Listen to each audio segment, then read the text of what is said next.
So here we are at the Revolutionary War, which is going to take place from 1775 to 1783.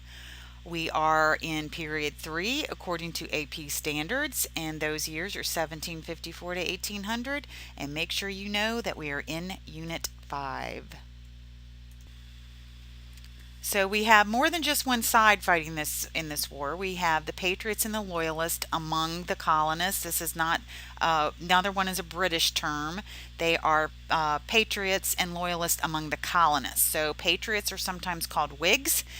This is a term that came about from a group in Parliament that did not want to overthrow James II. If you remember, he was on the verge of starting another civil war in England, and so Parliament decided to dissolve his monarchy and hand it over to his daughter Mary and her husband William. And the people in Parliament that were for this change in leadership were followers of this man named Whigamore. Sometimes his name is spelled out as Whigamortar. But anyway, they got the nickname as the Whigs because these are people that wanted change in leadership. So get it? Patriots want change in leadership. They want rid of King George, and the Whigs also wanted a change in leadership. So there you go. So during the colonial period, you had a majority at 40% being the Patriots.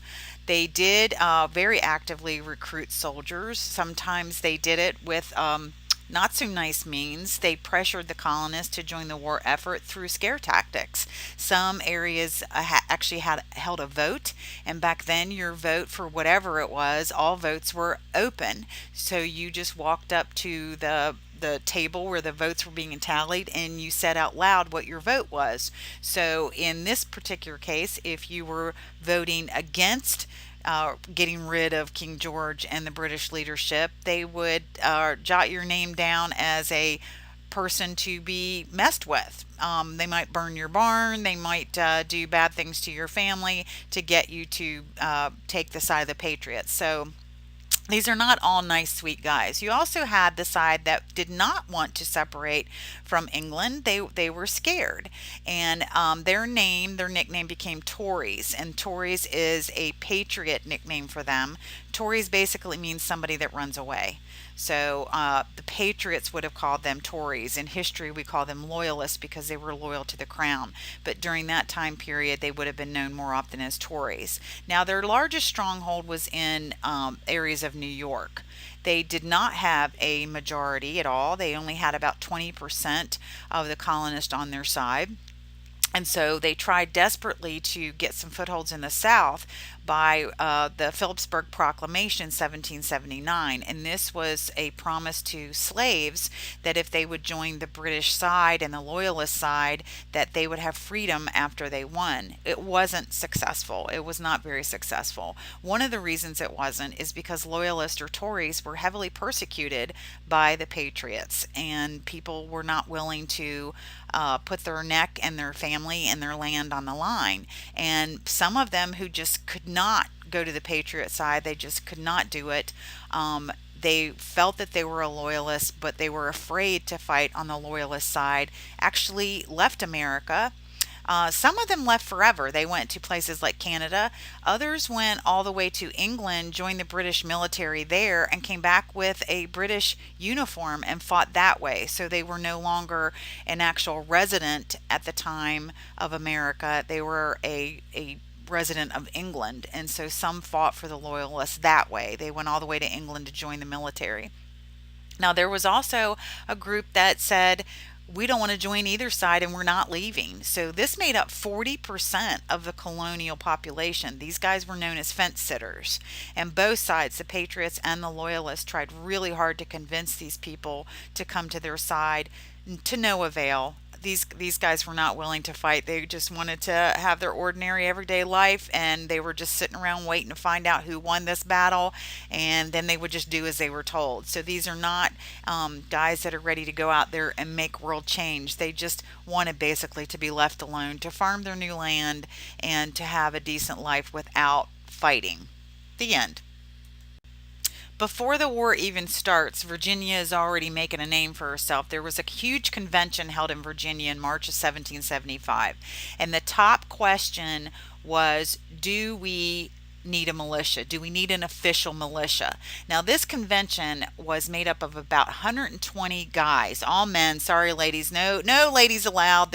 They will make us not be able to keep our mind on business, is what the men thought. But these 120 men are almost all of them would be names that you would recognize. Men like George Washington, Thomas Jefferson, and the guy you see here in front of you, Patrick Henry. And this is where Patrick Henry said his very famous quote, give me liberty or give me death. What you may not know about that quote is there's another part of it that really in history is even more important, and it's the first part you see here. Is life so dear or peace so sweet as to be purchased at the price of chains and slavery? Now, is he talking about black slavery that's being done in the South? No, he's talking about these rich white guys are being enslaved, but he brings up the topic of slavery and how wrong it is. So when you base an entire war on the idea that this group of people has been enslaved by the British and made to do things that they don't want to do, and you win a war that you're saying is to get rid of the slavery,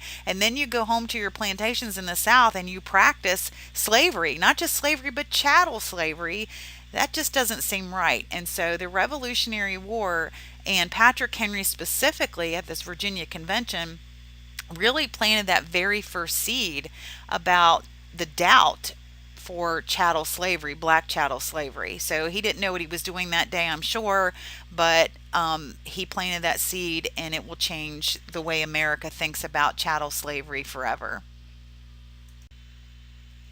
Lexington and Concord were sort of accidentally the start of the revolution.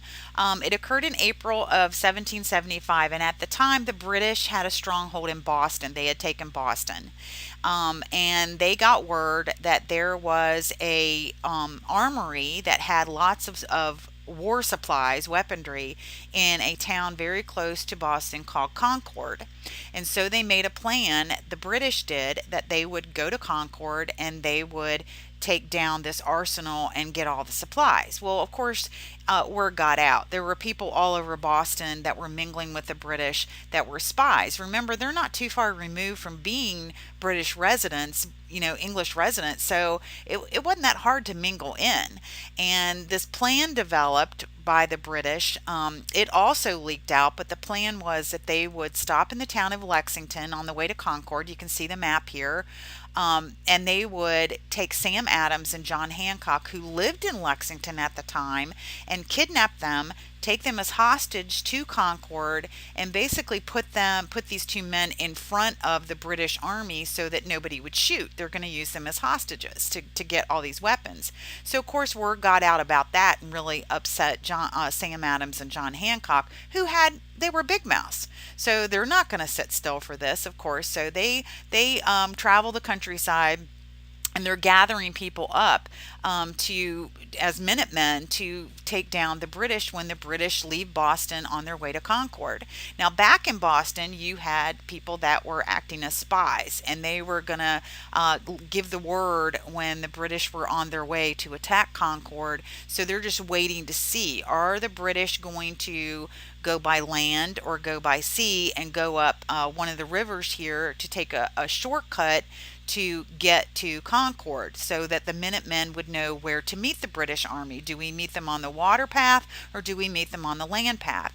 And so Paul Revere, William Dawes, and Sam Prescott were three of the top spies that were hanging around Boston trying to figure out whether they were going to go by land or by sea.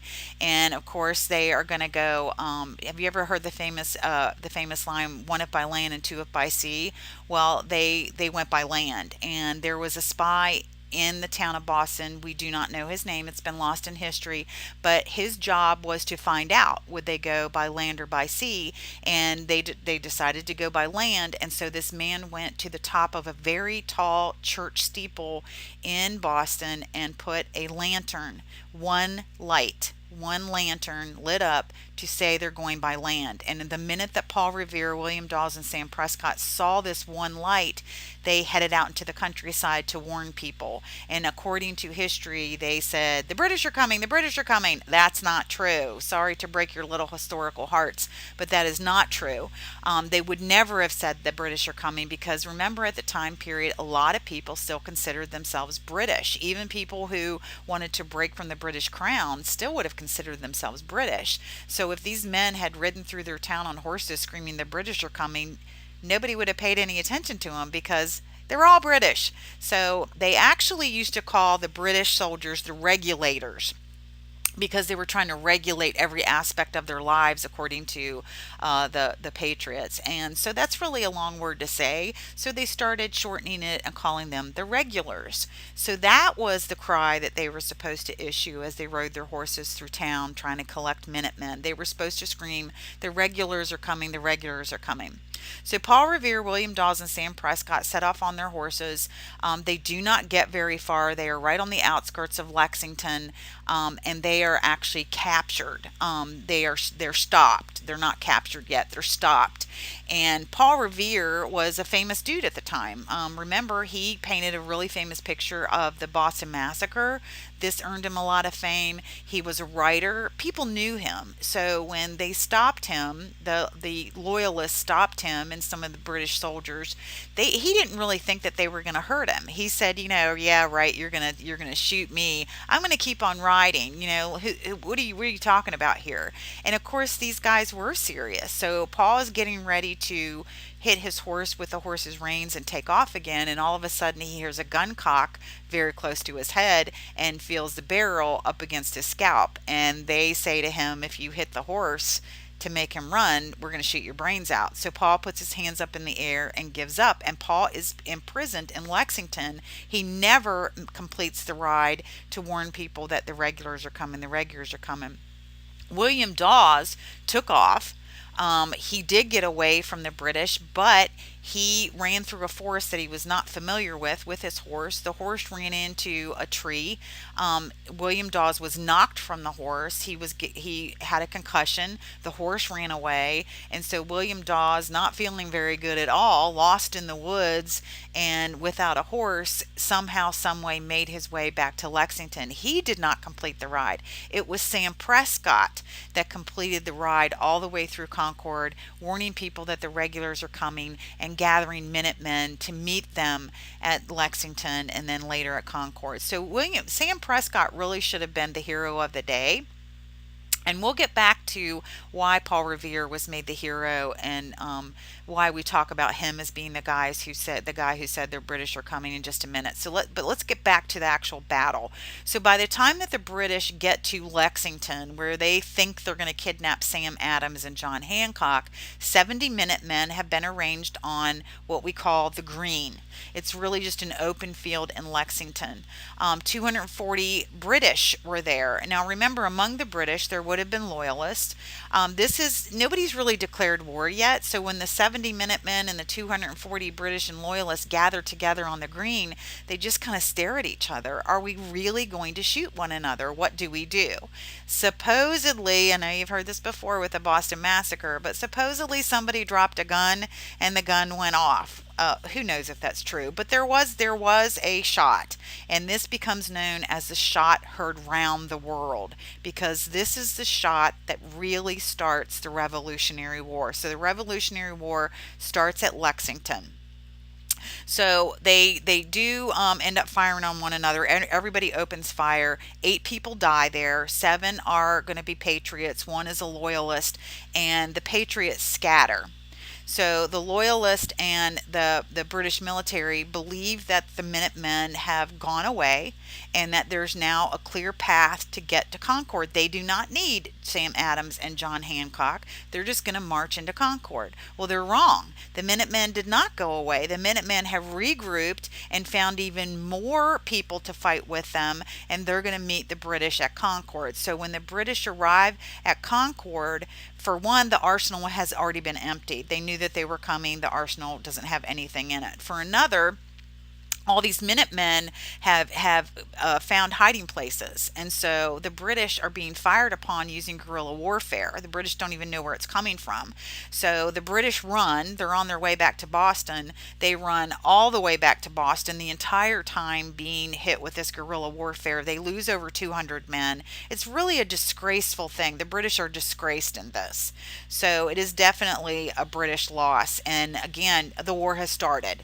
Lexington, that shot heard round the world. The war has officially started. All right, so I'm going to come back to Lexington and Concord and show you Concord here, more on Concord in a minute. But I want to get back to Paul Revere. Paul Revere was made famous with this ride because a very good friend of his, Longfellow, made a beautiful piece of poetry about this ride called the Midnight Ride of Paul Revere. And when it was published, people loved it. They also loved Longfellow. They also loved Paul Revere because he was a famous artist and a writer. And so once this piece of poetry was published, it was kind of embedded in history, whether it was a lie or not. And you can't undo a hero in America. Lord forbid we ever undo a hero. Why do you think we still celebrate Columbus Day like he was a good guy? Let's capture Indians and cut their hands off. Hey, we'll have a holiday named after us. So Paul Revere, he was a good guy, but he's not the one that made the complete ride. It was Sam Prescott. So remember that for future reference. It was Sam Prescott. Here's just a really quick picture of the green at Lexington. I wanted you to be able to see it. This is what it looks like today. I know it's a drawing, but it's pretty accurate. And here, there is a stone there to memorialize it. And you see what it says here. Stand your ground. Don't fire unless fired upon. But if they mean to have a war, let it begin here. And it did. It began in Lexington. So you can still go see it today. I just wanted you to see the open field where they gathered and had their staring contest. So, recap of Concord. Again, at Concord, the Minutemen used guerrilla warfare, in case you didn't know how to spell that, against the British, who were, of course, in their silly square formation, and they were chased all the way back to Boston. So, you see the death toll here. I know it's a little big. The range is pretty big here, but was a long time ago. So, 120 to 200 British dead. But here's the key thing: Sam Adams and John Hancock, still really mad that somebody planned to kidnap them, created this idea of the sin of American blood being spilled on American soil. And we still reference that today. That's going to be used throughout American history to enrage Americans against foreign powers who dare to do such a thing. And so it's still, all the way back from this time period, is a very, very powerful statement to get us all enraged as a united front against an enemy. And it starts with Sam Adams and John Hancock. Now, Lexington and Concord happened in April, and it was the first shots of the war, but we're not really convinced as a united front yet. We still do not want to go against our mother country and kill people that are actually part of our ancestral blood. So one more time, our leaders are going to meet together, and this becomes the Second Continental Congress. It's in Philadelphia, the month after Lexington and Concord. And while they're there, they do several really important things. First of all, they say, yes, for sure, we do need a militia. And we need a leader of that militia, and we will name George as that guy. So George is officially made the chief guy, the head guy of the Continental Army, and the army is officially formed. They also decided that they would give King George one more try. They would send him what became known as the Olive Branch Petition. Olive branch means you're reaching out to someone to create peace. You give them an olive branch, meaning peace. So that's why it was named that. So they send it to George, and it's a list basically of things. If you will do these things for us, then we'll stop being bad little children, and there will be no war. And of course, some of them were things like get rid of the Intolerable Act. All of it, everything that has to do with it, things like that, taxes, things like that. None of it was outrageous kind of stuff, but King George, he was insane by this time period. He was really insane. So he's handed this piece of paper, and he never even read it. He ripped it up. Some people say he threw it away, but I like the other version of the story better. Again, he was insane, and there were witnesses there that said he shredded it, but he didn't throw it away. He ate it. Whichever thing happened, whatever happened, yes, he was crazy. He, instead of reading it, like I said, got angry, did away with the petition, whether he ate it or threw it out, and he immediately ordered his men to go hire assassins known as Hessians and ship them off to America, pay them whatever they wanted to come to America and kill people and end the war quickly. So that was King George's response to the Second Continental Congress's Olive Branch petition, and there is no hope for peace after this. The first battle we need to talk about is goes by two different names: the Battle of Breed's Hill or the Battle of Bunker Hill. They're both correct. It took place in June of 1775, and the goal of this battle was to take Boston away from the British. So here's what happened. There was a man, he was a patriot. His name was William Prescott, and William Prescott was sent by the Continental Army to go and build a fort on top of a very, very tall, steep hill right outside of Boston called Bunker Hill. So, for whatever reason, when William Prescott got started, rather than going up to the top of Bunker Hill with his men and his supplies to build this fort, he went up to the top of a smaller hill that was a neighbor to Bunker Hill. This hill's name was Breed's Hill. And it was there at the top of Breed's Hill that Prescott started to build his fort with the help of his men. Now, we don't know really what happened. Was Prescott lost? Did he not know which hill was Bunker Hill? Did he make a conscious choice because Bunker Hill was taller and steeper, and it would be easier to get men and supplies to the top of Breed's Hill? We don't really know, but we do know that it didn't happen the way that it was supposed to, and many people mistakenly refer to this as the Battle of Bunker Hill. It has gone down in history that way, but it actually is inaccurate. It really was a battle at the top of Breed's Hill. So, whichever name you want to call it, again, historically it's correct, but geographically it was Breed's Hill. So, William Prescott is at the top of this hill, Breed's Hill, making a fort. And of course, the British aren't stupid. They see him up there, and so they are going to decide to take him down. And so, William Prescott looks down this hill and he sees the British coming, and he knows that his men are not armed well enough to take down the British troops. They were there to build. And so he doesn't have enough men, he doesn't have enough ammo. And at the last minute, William Prescott tells all of his men to lie down in the grass at the top of the hill and to literally not shoot until they see the whites of their eyes. It's a very famous saying. It's also a battle strategy: do not shoot till you see the whites of their eyes, and he meant it. And the men followed that order. They truly waited until the British were close enough that they could see the whites of their eyes before they started firing. And it was effectual. The British actually lost half of their men that day. Now, is William Prescott going to win that battle? No, he's not. But the fact that they could use a battle strategy, and an American troop could use a battle strategy that could kill that many British, was very significant for the morale of the Continental Army. But even more than that, this is the colonist way of saying, or I shouldn't say way of saying, it's the day that the colonists say to themselves, there is no going back. There is no way to reconcile with Britain after we killed this many men. And Britain feels the same way. So not even considering how Crazy George the Third feels about the patriots over here rebelling against him, the people themselves on both sides realize there is no chance of reconciliation after the Battle of Breed's Hill, or if you want to call it by the geographically inaccurate name, Bunker Hill. I want to take a minute and talk about an individual that made quite a difference during the Revolutionary War, and his name was Thomas Paine. And hopefully by now you know Thomas Paine wrote a pamphlet, it's only 47 pages, known as Common Sense.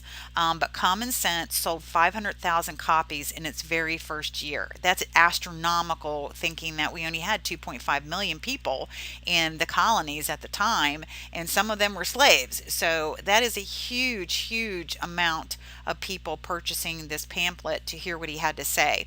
And his key principles were: what good is a king? You should know that quote by now. He attacked the monarchy and said that we should be independent. They're not treating us right. He also was really on board with the idea of republicanism, or the right to vote, so that people have a say in their government much more than they ever had before. And the way that he wrote this book was not targeted at politicians. It was targeted at the common man. So everyone understood it. It was not super high language, it wasn't political language, it wasn't economic language. It was what everyone could understand. And he also earned his fame by visiting men in the field, and he would go up and down the troops saying things like, these are the times that try men's souls. But you're doing the right thing. You're doing the right thing for your family now and for future generations. And so Thomas Paine, with his pamphlet and with his little speeches that he gave on the battlefields, really encouraged people to believe that they were fighting for a good cause and to keep fighting. Now, there was another writer of the time who is going to earn his fame as a writer between the months of June and July of 1776, and that would be Thomas Jefferson, as he was writing the Declaration of Independence. Many people mistakenly believe that he was the only guy who wrote it, but he was not.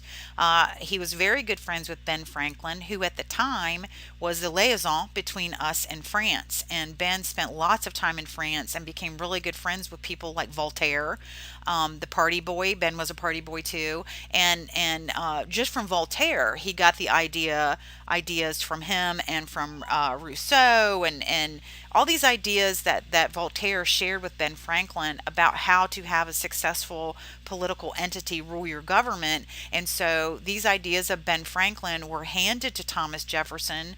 John Adams also helped. Thomas wasn't always the best writer. Sometimes he was a little bit too passionate, and John Adams kind of kept him grounded and said, we don't want this to sound too haughty. We want it to sound like we are talking for everyone in the colonies. And so John Adams kind of kept him grounded.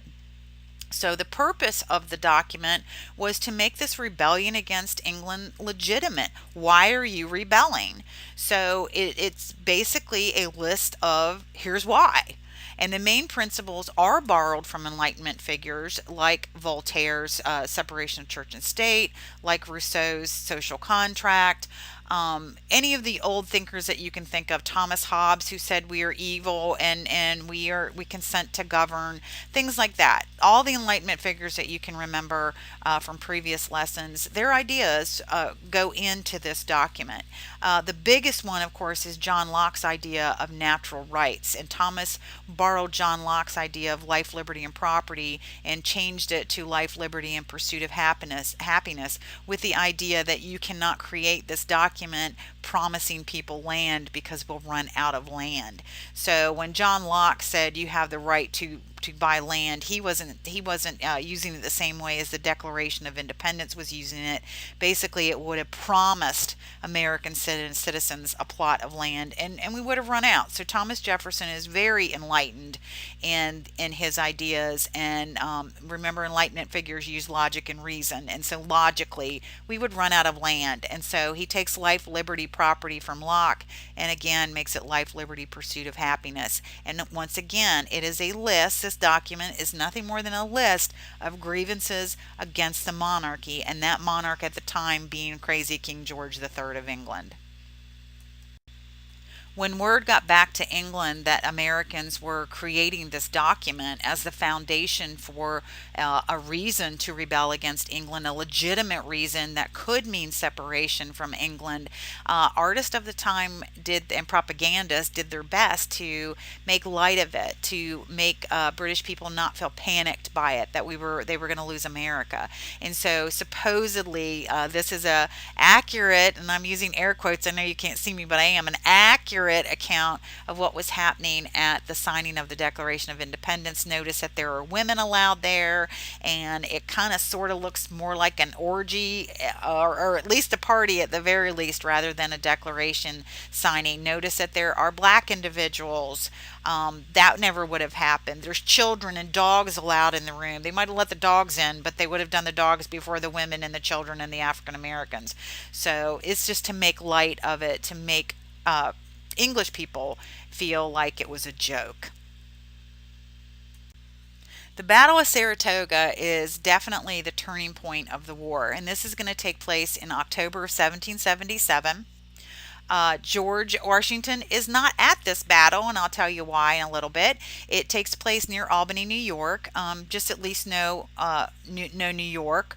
And this battle ended up not being just the British against the Patriot and the Continental Army. It was actually a lot of Indian tribes that the British had gone to in the north. We talked about them doing it in the south before, but they've done it in the north to try and get these native tribes to join British forces to take out the colonists, with the promise that the colonists would disappear and the Indians would have their land back. So Saratoga is not just the Continental Army versus the British Army, it's the Continental Army versus the British Army and a whole lot of natives. So we end up winning this war. They split I'm not going to get into the details of it, but basically the American troops split the troops of the British, and you know how ineffectual they were with their British square. And so we end up winning this. The Patriots end up winning this. And because of this win that no one really thought we would be able to accomplish, it revived the confidence that people were starting to lose in the Continental Army. And so once again they see the Continental Army as this force to be reckoned with. And for the very first time ever, France is going to see the Continental Army in America as a force to be reckoned with. And Ben Franklin is over in France negotiating an alliance with them so that at some point they will actually jump on board with us. They're already giving us money at this point. Ben had negotiated a loan to buy weapons and to support the war.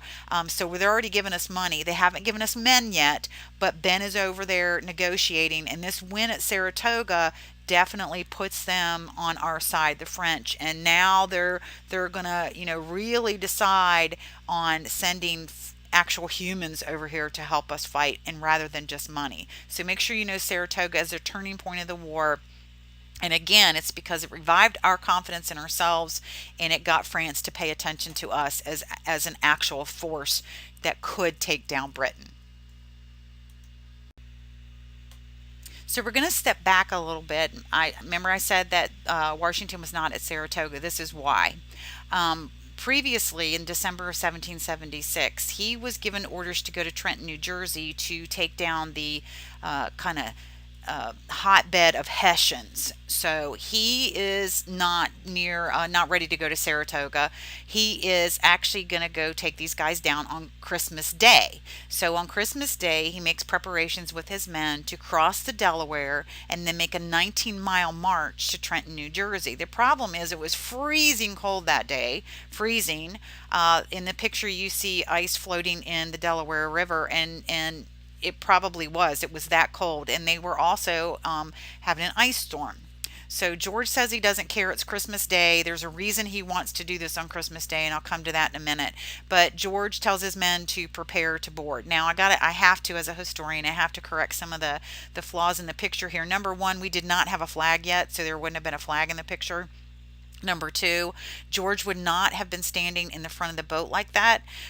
George was a very large man, and he didn't go anywhere without full regalia on. So he had his cloak and his cape and his hat, and all these swords and knives and things that he's carrying on his person when he attempts to get into a boat. And he is caught off balance as he gets into the boat, and he falls into the water head under and everything in freezing cold water.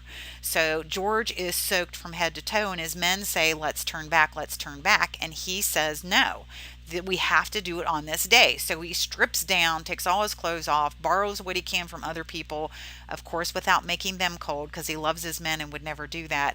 But George is basically shivering in the back of the boat, trying to stay as warm as possible until they cross the Delaware. So they successfully cross the Delaware.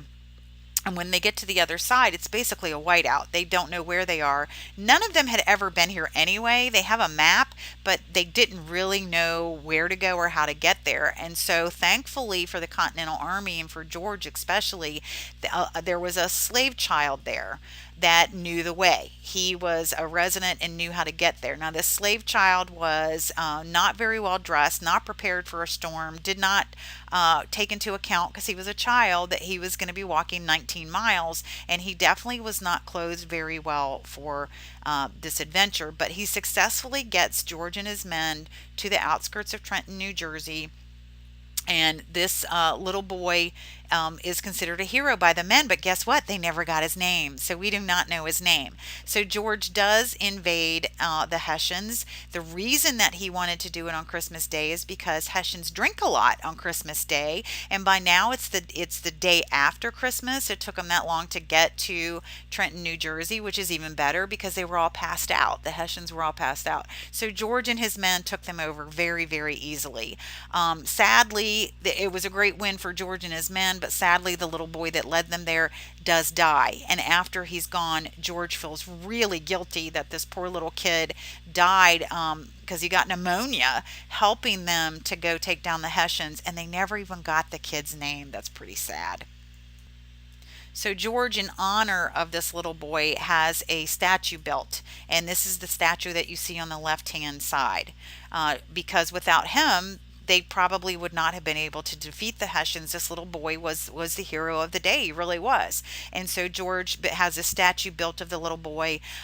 During later in years, when slaves are trying to escape out of the South, there are other renditions of this statue that are created in the name of this little boy, well, unknown name, but in honor of this little boy. And these statues could be found in the South with a lantern in their hand, just like the little boy carried a lantern to lead George and his men. But if the lantern was lit, it was a sign to runaway slaves that this was a safe place. So if you had one in your lawn, on your lawn or near your house, you just lit it up to say you can come here. I'm part of the Underground Railroad. And so they knew that it was a safe place to be. Now, over years, and we don't know why, but over years, this little boy statue has actually become derogatory, and we don't know where that happened. But now you see this little boy statue as a lawn jockey. So hopefully, this will keep you from putting one of these in your yard, because we went from honoring this child to making black individuals out to be kind of cartoonish with this statue. So don't have one in your yard. If you do, I might knock on your door and say something to you. So more on George. Valley Forge is probably the most famous landmark associated with George. It is not a battle. It took place from December of 1777 through June of 1778. And again, it's not a battle. George and his men get stuck at Valley Forge. They are on their way to help other troops, and they get stuck. It's freezing cold. They have no way to get their belongings in and out, or their weapons in and out, and so they decide to sit still, which was probably not a very good idea. It just will not stop snowing and icing. So they're stuck here for a really long time. And George, even though it's not a battle, George is he turns this into a learning lesson for his men. And as his men emerge out of this freezing cold prison, basically, half starved, no weapons, freezing cold, lots of them lost limbs. Many of the men did die, but they emerge willing to go on to fight. And this is what makes the Continental Army a true powerhouse, that they would live through this and not run away and stay with George, who is made a hero during this time at Valley Forge. But to say that our military is that dedicated made our military a powerhouse. Now, George himself, I need to reflect on him. George was very, very adamant that his men never see weakness in him, because he felt like as long as he looked healthy and strong and able to go on, his men would see that, feel good about their safety, that he was going to protect them, and they would keep trying to survive and move on as well. And so George never showed a moment of weakness to his men. They also claimed that they never saw the man sleep or eat, that they saw him very often give his food to others. So I'm sure he slept and ate, but he was adamant that his men think that it was all about them. So if he had food, he would give it to the one that looked the most hungry. If he had anything to give him warmth, a jacket, a coat, blanket, he would give that to a man who seemed the coldest. To not sleep because he's always on guard. George just left this Valley Forge a legend among his men, and they spread that legend to the general population. And George became the great man that he was with a great reputation. And Valley Forge will actually help him become president later because of the reputation that he earned with his strength and perseverance at Valley Forge. Now, in this war, both sides had spies, but we have one of the most famous ones that we can claim as an American. George was in going town to town and getting volunteers to join the military. And at one of these meetings where he was trying to convince people to join the cause, he actually said, "We need some spies as well if anybody's willing to do this." And this little school teacher that had never really even thought about being part of the war raised his hand and said, "I'll do it."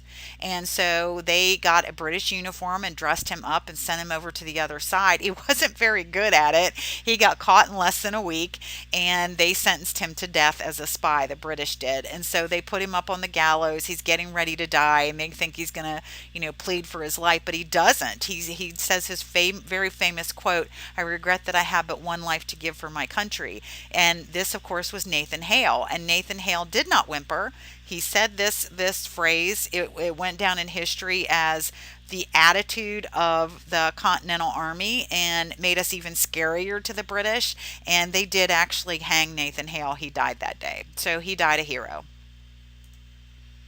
We talked about a lot of battles in the north, but there were also battles in the south, and this is a whole different ball game because there are so many different people there or groups that would be willing to fight with the British cause. So the British saw these opportunities. Of course, they're going to have some loyalists who feel loyal to the King of England, but you could also go to slaves and Indians as a British person and convince them that, hey, you take down the colonists with us, these rebelling colonists, and we'll give you land or we'll give you freedom. And so the South became known as a hornet's nest because you didn't know who to trust. You might be fighting side by side with your own slave, and he says that he's dedicated to you, but is he really in the heat of battle? Is he really going to stay dedicated to you? Same with Indian friends, same with your neighbors. So we're going to talk about one case where it truly is neighbor versus neighbor. And but we're only going to talk about two of the most significant battles in the South, and that is Kings Mountain that takes place in North Carolina and Cowpens in South Carolina. Both of them are right there on the state lines. So sometimes when you look at them on a map, it's really hard to tell where they're at. They're sitting right on the border. But for this, we're going to make sure that Kings Mountain is North Carolina, Cowpens is South Carolina. Let's start with Kings Mountain. Now, this took place in 1781, so we're nearing the end here. There was a group of men that are known as the Over Mountain Men. In modern day times, we very often refer to these guys that are, they live in solitude in the mountains. We call them mountain men. But back then, they were the Over Mountain Men. They come from over the mountain. Get it? I know. It's really funny, isn't it? All right. So Over Mountain Men are going to turn the tide of the revolution in the South. Now, they are not military guys in any way whatsoever. They are just going to decide on their own that they're going to take care of these pesky loyalists. So the battle at Kings Mountain that I'm about to tell you about has no British soldiers in it. It is all loyalist colonists versus patriot colonists. So these are just simple farmers basically. Well, there was a guy by the name of Ferguson. And Ferguson decided that he was going to take matters into his own hands. So he actually goes down to South Carolina and he starts working his way back up towards his home in North Carolina. And along the way, he's convincing all these individuals to join his side against the Patriots. So he's a loyalist and he decides that he's going to get rid of the pesky Patriots. So Ferguson is gathering Indians, he's gathering slaves, he's gathering any other white men that are willing to be a loyalist with him. And along the whole way, you have these mountain men or over mountain men coming down out of the mountains, and they're using guerrilla warfare against Ferguson, who thinks guerrilla warfare, he's British, very British minded, he thinks guerrilla warfare is uncivilized and he would never use it. And so his men are out in the open, just like the British always do. And so guerrilla warfare tactics are used very successfully against them. Now, the Overmountain men aren't aiming to kill Ferguson and his men, they're just aiming to aggravate the crud out of them. So they're doing things like, getting up in trees and pinging them with pebbles, and sneaking into their camp at night and pouring saltpeter in their beards while they sleep to make them all itchy, things like that. And by the time they get to the area of Kings Mountain, Ferguson decides he's had it and he's going to take a stand. So he sends word that what you see right here, he sends word. He's on the other side of this mountain range that you see, and he says to the Patriots, if the Patriots do not stop this, he's going to march his army over the mountain, hang all their leaders, and lay their country to waste with fire and sword. That's a pretty nasty thing to say when you only have about 800 men and the Patriots have about 1,000 men, and these are big, burly, scary Overmountain men. But Ferguson really felt that his men could survive this and be the winners. And so he makes this very broad statement. So let's look at a closer version of the mountain so you can really get an idea of what happened. Here's Kings Mountain.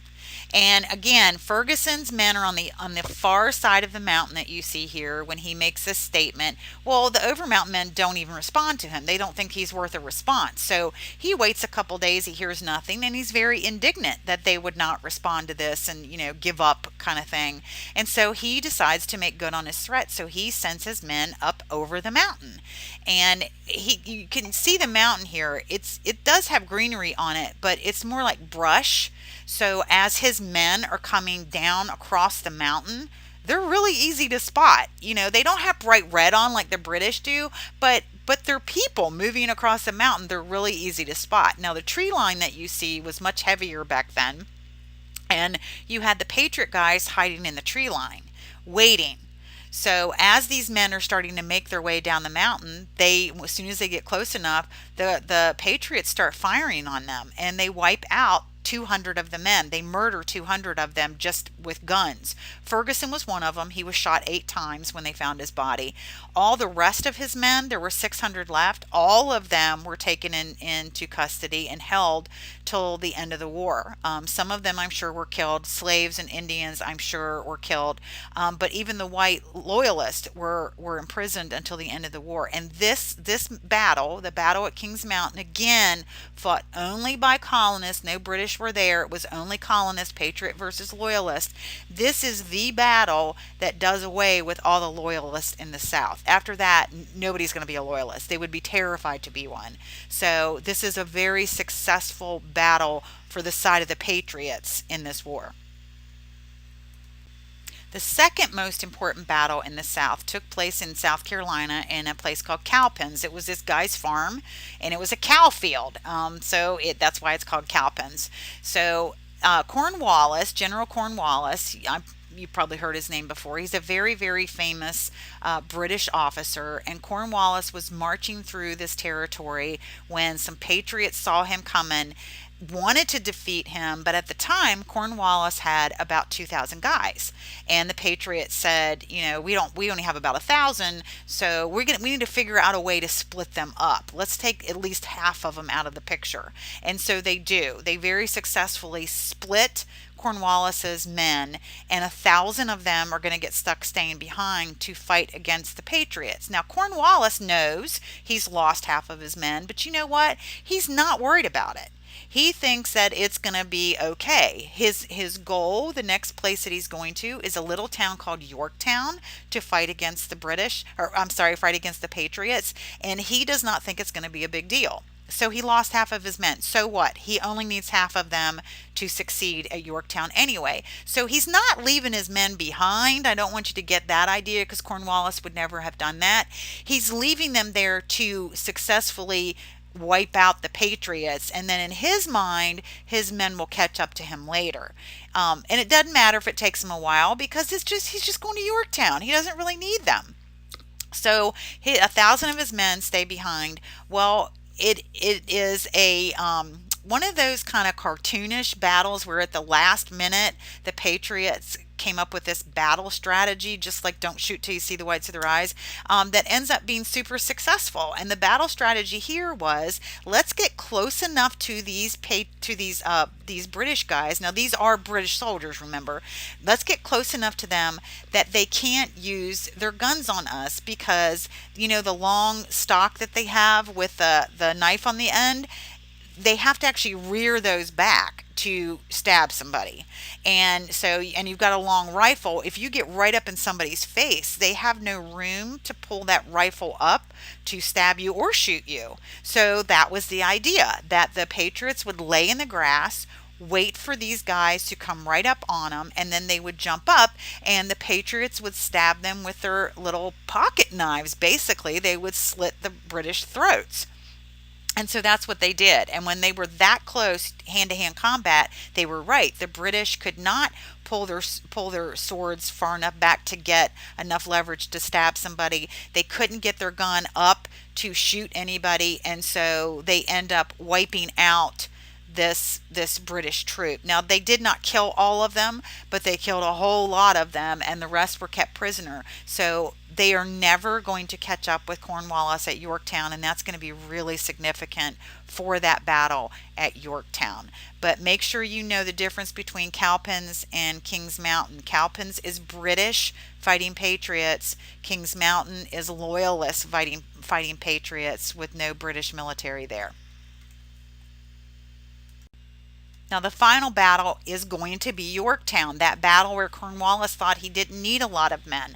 So in 1781, Cornwallis marches his men into Yorktown thinking this is going to be a piece of cake, and George was there in 1781. He was already there waiting.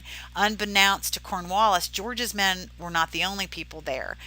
Remember I told you that Ben Franklin was over in France negotiating? Well, he negotiated to have physical people here, and when Cornwallis shows up at Yorktown, there are French ships waiting in port to surround him. So he's surrounded on water by the Frenchmen. He's surrounded on land by George. And at first, he doesn't think it's going to be that big of a deal, because he thinks he's got 1,000 men coming in from Cowpens, and they'll come in behind George and take out George.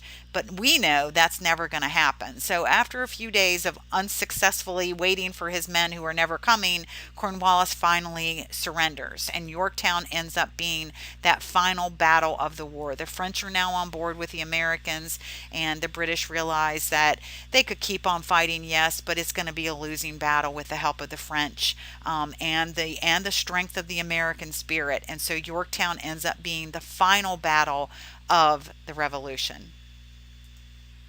So let's look at the end of the war. Again, they could have kept fighting, but the British are tired. And we'll get into some of their disadvantages and the morale issue in a minute. But they are tired, and the French have jumped on board, like I said, so they know they're not going to win. And so they have to sign a treaty, and this becomes the Treaty of Paris. Now, in the Treaty of Paris, remember this is the second Treaty of Paris. The French and Indian War also ended with the Treaty of Paris. So you need to know the years to determine which treaty you're talking about. But in the Treaty of Paris, King George is forced to admit that that America has her independence. Now, that makes it sound like England is the first country ever to say that America is an independent nation, and that's wrong. It was not England, it was France. France was the first country ever to say, we recognize you as an independent nation, America. So King George is second in line, but the treaty makes him do this. So we'll look at some of the land on a map in a minute, but we are given land, much more land, and it's going to change the way where the Spanish are. It gives us rights to the Mississippi River, which is a really, really big deal, because now we can trade on the Mississippi River without worrying that anybody else is going to get mad at us. And then the British are going to get to keep Canada. So let's look at a map to kind of clear this up a little bit. So here's the map, and you can see that we're still surrounded by some really powerful people, and we'll deal with that later. But right now, at least we have a clear line of where we end, and you can see that there's still a little bit of a dispute of land between us and Spain, but it's not a big enough deal for us to be afraid to go on the other side of the Appalachian Mountains. We finally feel like we've been given the go ahead, and again, we have the right to the Mississippi River. So even though we're squished in between Great Britain and Spain, this is a huge win for us, and we finally feel like we are a country that can make it and we can keep expanding and be a great nation. So let's look at some of the advantages and disadvantages of each side in the Revolutionary War. And we'll start with America. America really did have the greatest military minds probably ever in history. And you have to think about the spur of the minute things like William Prescott, don't shoot till you see the whites of their eyes, or what happened at Cowpens, lay in the grass and approach them with your little knives. They won't be able to get their bayonets, brought out in time. We had great minds, and George, great minds leading us, and that really did give us one up over the British. Not to say that the British didn't have great minds, but ours were just phenomenal, probably smarter than any military minds ever. We did have potential for foreign aid. France gave us lots of money. Nobody's going to be giving Britain money. We were fighting defensively on our own land that we knew well, and it is a whole lot easier to just defend your ground than to take over territory. And so we have the one up there. We were also self-sustaining. Women were staying home farming. There were men too, but women were jumping on board farming too, and so we were sending food to the north and the south, from all different areas to support the war and give everybody food. And we did have the moral advantage. We really felt like here in America that we were fighting against a tyrant, and so it was a moral issue that we needed to take down this horrible King George. Of course, we also had disadvantages. We were disorganized. We didn't have unity between colonies because we were still so different. The biggest problem was probably North versus South.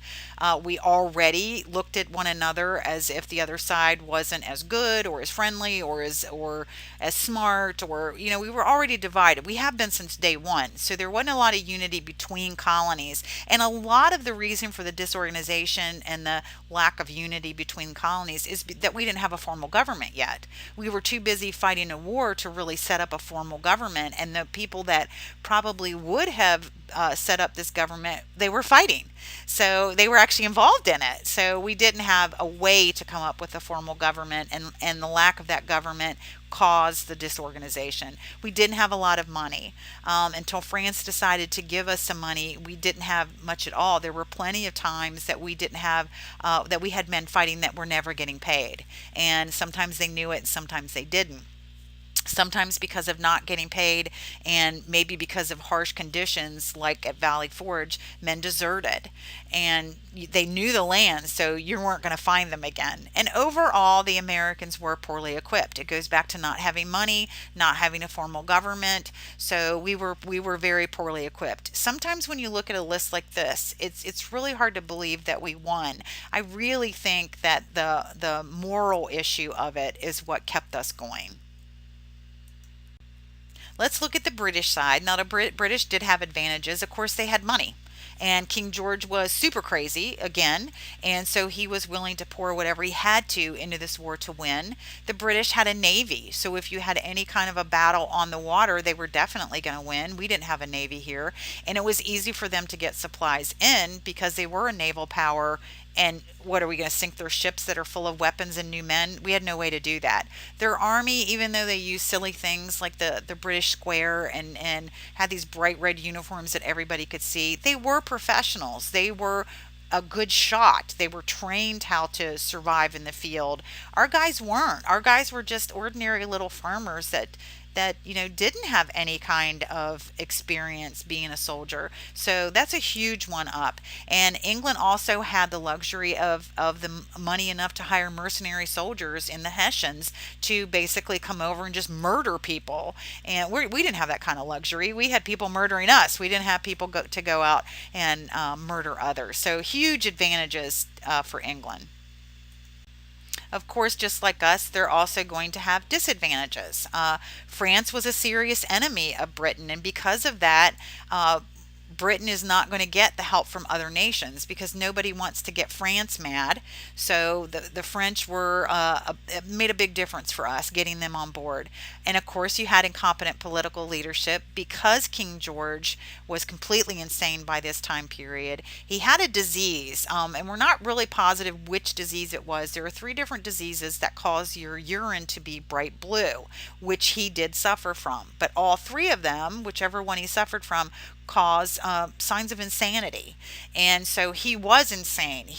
There were periods where he thought the trees in his garden were members of his cabinet, and he would go out and for some reason take off all his clothes and talk about politics with the trees. And apparently, in his mind, the trees talked back. So definitely incompetent political leadership. There wasn't a lot of political unity because even Parliament was torn as to whether to keep going against America or not. You had people in America that were part of his political engine that were starting to falter. Maybe even in the beginning, they didn't believe in King George, and by near the end of the war, they definitely didn't. And these people, once again, I got to remind you that the colonists were still very British in their own minds and in the minds of those coming from England to kill them. And these guys do not want to kill Americans. Some of them are relatives. So that's a lot to ask to come over and kill a bunch of people that you have no grudge against and may even be related to. It is a huge area for them to have to conquer, and it's unknown to them, so they're on unfamiliar territory. And it's a big distance from England. They're fighting far from home. They miss their families. Orders take a long time to get here, so that makes them disorganized. It's a really hard war for the British to fight. Now we can't end this unit without looking at different ideas that came out of this and different groups that suddenly found a voice. And we got to start with women. Women, of course, contributed to the war effort through agriculture, but they also acted as spies. They acted as they used gossip. I hate to use that word because it makes it. I picture these gossipy, annoying women, but they would gather together at sewing bees and kind of spread the word about what was happening where and keeping people up to date. So women had a huge influence in this war. They also, and they gave this job to themselves. They made themselves in charge of Republican motherhood, where basically this means that if you have a son, you will teach him to be a good soldier, like in his head, you need to convince him that this war is worth it. In case he grows up and the war is still going and he's got to be in it, you need to convince him that it's well worth it, that you're fighting for something good.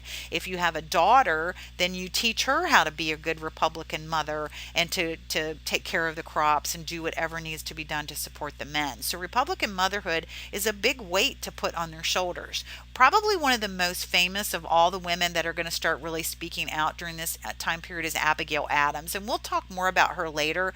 But I want to bring her out now because this is when she really started speaking out and putting a bug in her husband's ear about John Adams, about making change. And she would write him letters. She wrote letters to everybody, to George, to Thomas, to Ben, to everybody, and basically reminding them to remember the ladies and remember what the ladies were doing for them. And this will be the basis for the women's rights movement later. Now, blacks also fought in the war, of course, and some of them were emancipated or freed for it. Some, in the chaos of the moment, decided to escape and made it to Canada or to Spanish territory, never to return. And don't forget the Virginia Convention, where Patrick Henry said his famous speech. And don't forget part of the speech that was about slavery. He put that seed in everybody's mind that slavery is wrong. Now, at the moment, again, he was talking about Britain enslaving the Patriots, but it is the mention of slavery. And so when you're fighting a war against slavery, how do you go home and have slaves? So keep that in your mind. Religion is going to change too, because don't forget, if we break ties with England, we're not going to be a member of the Anglican Church or the Church of England anymore. And so all these people that were are going to have to go out and find a new religion that fits their beliefs. So we suddenly have more religious freedom. And as these states are making their own constitutions, they are making the conscious decision that they should no longer have state-sponsored churches.